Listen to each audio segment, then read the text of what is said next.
ठीक है, तो पॉइंट बी क्या कह रहा है, in formation of bond only outermost shell electrons participate, जो ns में रहेंगे, np में रहेंगे या फिर n-1 d में रहेंगे।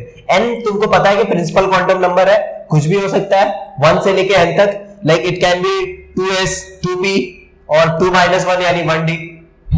ठीक है, तो d के जो क्या कहते हैं लास्ट के इलेक्ट्रॉन है वो लोग इसमें पार्टिसिपेशन में कर सकते हैं बॉन्ड के। Am I clear? Am I clear? यहां तक समझ में आ गया? तुम्हें दो पॉइंट मैंने बताया, पहला क्या था, कॉज ऑफ केमिकल कॉम्बिनेशन में, कोई रीड आउट करो पॉइंट 1 और point 2।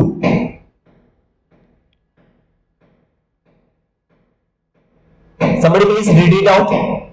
Atoms combine to form molecular novel gas configuration. ना मेजर पॉइंट्स 1 और 2 केमिकल कॉम्बिनेशन के कॉजेस में दो मेजर पॉइंट लिखा है ना मैंने, 1 2, उसके बाद एबीसी, तो जो दो पॉइंट लिखा है मैंने वो सिर्फ बताओ, हेडिंग्स।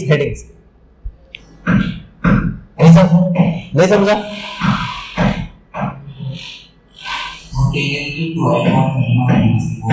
पहला था एग्जैक्टली सही बोला।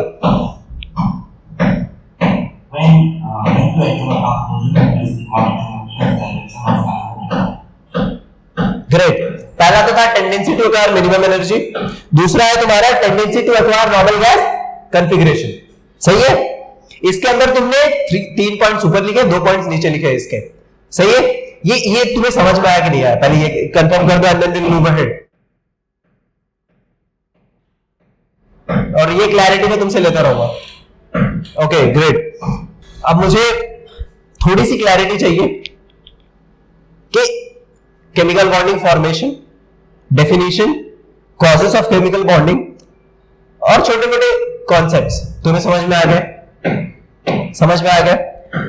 Moving to the another topic, how atom combines to form molecule. मैंने तुम्हें स्टार्टिंग में बोला ना कि भाई बॉन्ड अगर फॉर्म होता है तो कैसे होता है, क्यों होता है, ये सारी चीजें हमें देखनी पड़ेगी। ठीक है, तो कॉजेस तो देख लिया कि क्यों हो रहा है, कॉज देख लिया कि क्यों हो रहा है। ठीक है, अब देखते हैं कि कैसे होता है। समझ में आ गया? This will be the whole mechanics कि कैसे हो रहा है। So your heading is how to combine, how atom combines, right on, लिखो how atom combines to form molecule, how atom combines to form molecule. हाँ, तो कुछ पॉइंट्स हो सकता है तुम्हें रेपिटेटिव लगे, they may feel like repetition, but हाँ they are just like hammering, तुम्हें बार बार वो बात याद दिलाई जा रही है। ठीक है, नोट्स के थ्रू मैं भी वो करता रहूंगा, नोट्स में भी तुम्हारे बार बार रिपीट होते रहेंगे ताकि तुम्हें रिवीजन के टाइम पे ज्यादा दिक्कत ना हो। तो पहला पॉइंट है to obtain the stable octet configuration. पहला पॉइंट है to obtain the stable octet configuration. इसका दूसरा नाम है इनर्ट गैस कॉन्फ़िगरेशन या नॉर्मल गैस कॉन्फ़िगरेशन, वही पॉइंट जो हमने इसके ऊपर लिखा था। ठीक है, तुम चाहो तो रिपीट कर सकते हो, तुम चाहो तो किसी भी तरीके से उसको नोट डाउन कर लो ताकि तुम्हें पता चल जाए कि हाँ ये वही पॉइंट है या फिर एग्जैक्टली यही पॉइंट है। Am I making sense? To obtain stable octet configuration और नॉर्मल गैस कॉन्फ़िगरेशन या फिर इनर्ट गैस कॉन्फ़िगरेशन, तीनों एक ही चीज है। तुम एक लाइन लिख लो या तीनों लिख लो, डजंट मैटर, तुम्हें बस समझ में आना चाहिए। अब इंपॉर्टेंट बात, बहुत इंपॉर्टेंट बात,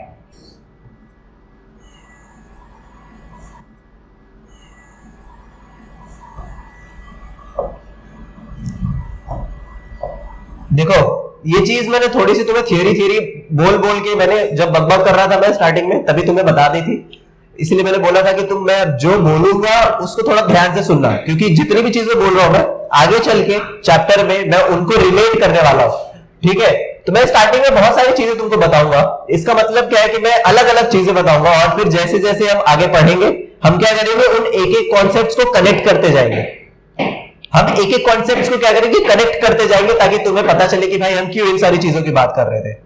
ठीक है, ठीक है, ओके। तो थर्मोडायनेमिक्स में ऐसा मुझे लगता है कि तुमने ये पढ़ा होगा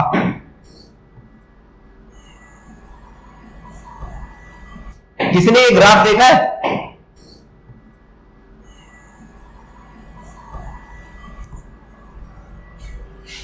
नहीं, okay.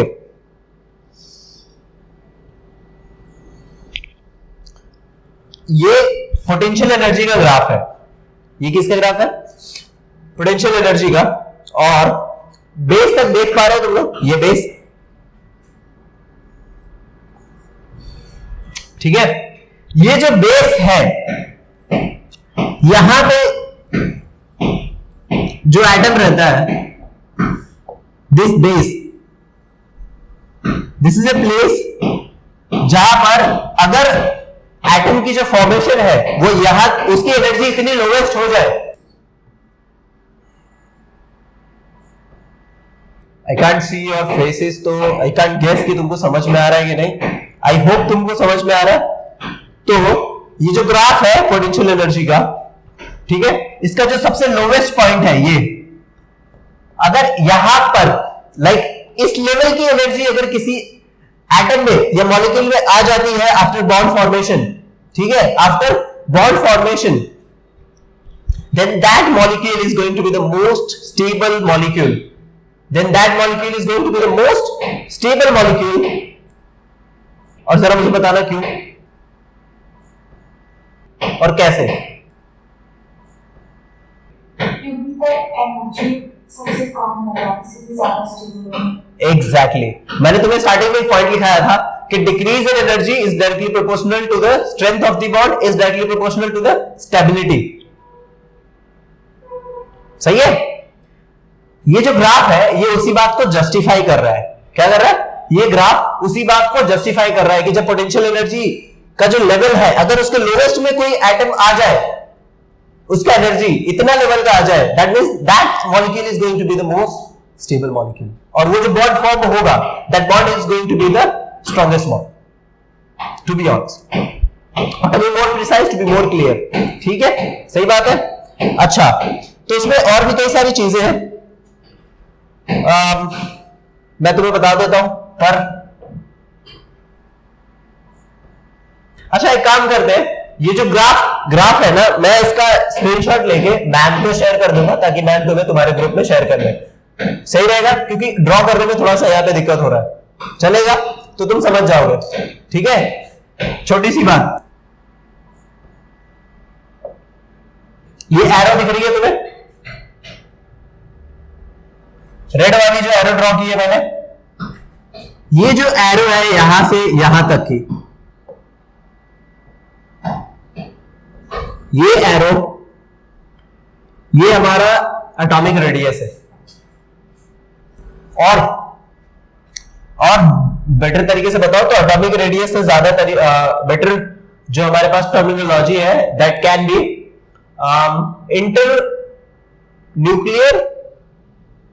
Internuclear distance.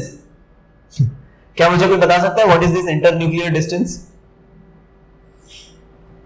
Anyone? Sir question repeat कर सकते हैं? देखो, ये जो डिस्टेंस है ना, आर बेस से जितना इसका ये लोवेस्ट पॉइंट आया है ना, यहां से उन दोनों के बीच में ये डिस्टेंस है are. This R is nothing but a internuclear distance. Now tell me what is internuclear distance means? The nucleus of chunky distance.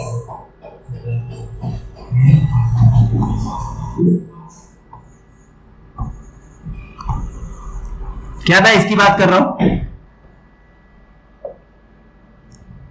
क्या मैं इसकी बात कर रहा हूं? एग्जैक्टली। और ये क्या है? एक तो ये रेडियस हो गया, पर ये क्या है? इसका बॉन्ड लेंथ है। क्या है ये? This is nothing but a bond length.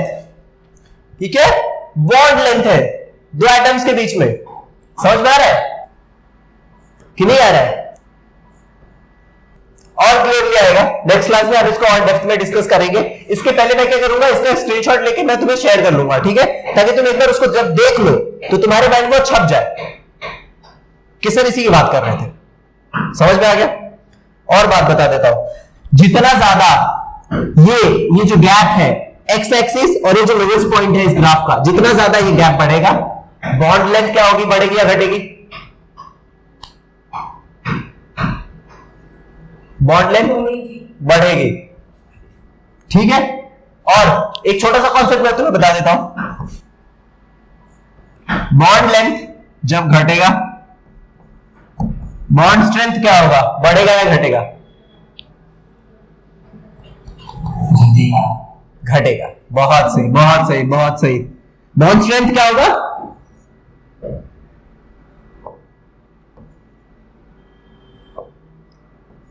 घटेगा। बॉन्ड स्ट्रेंथ क्या होगा? घटेगा। अच्छा, उसी के साथ पोटेंशियल एनर्जी क्या होगी, बढ़ेगी या घटेगी? इंक्रीज।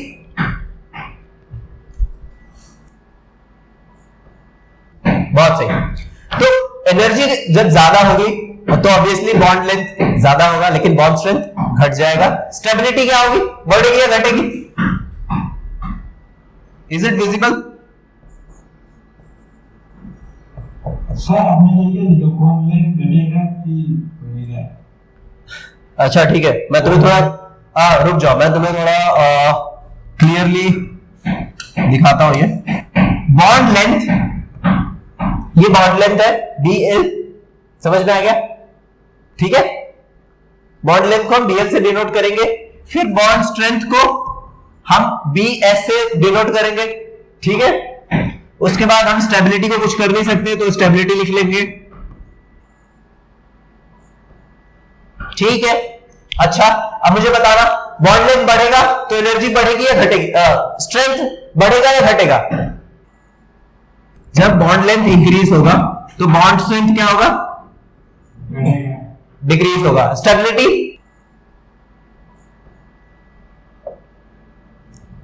स्टेबिलिटी बढ़ेगी या घटेगी?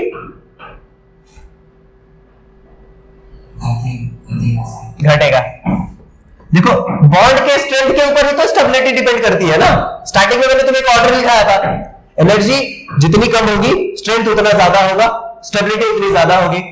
और जब स्ट्रेंथ ज्यादा होगा, स्टेबिलिटी ज्यादा होगी, तो बॉन्ड लेंथ ऑटोमेटिकली क्या हो जाएगा, घट जाएगा। समझ में आया?